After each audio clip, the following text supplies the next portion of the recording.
And just hours before the mayor's new executive order targeting the influx of migrants took effect, more buses arriving to the city. FOX5's Morgan Mackay joining us now in studio, and Morgan's suburban counties are bracing for the impact that the mayor's new order could have.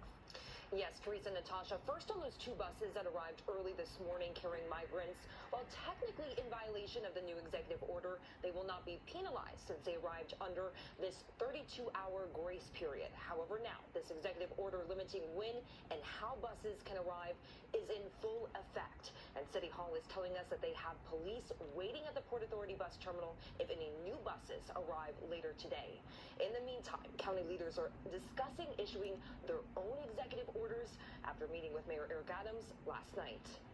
I told the county attorney that let's make a decision probably within the next 24 hours. Orange County Executive Stephen Newhouse says they will be quickly making a decision on whether to issue a similar executive order as Mayor Eric Adams that would control when and how buses with migrants arrive in the county.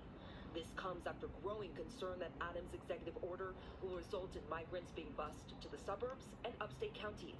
We are more petrified than ever. All my county executive and colleagues, if they send more here, it's just going to make the problem worse. And Orange County is not the only one. Stephen Aquario, the executive director of the New York State Association of Counties, says that due to a growing homelessness and housing problem in the state, the shelter system for upstate counties is also at capacity, and they would not be able to handle even a fraction of the number of migrants arriving almost daily here in the city. The federal government is abdicating its responsibility. It can't delegate customs and border control to the states, and it can't delegate it to New York City. So why are we dealing with this? We don't need money.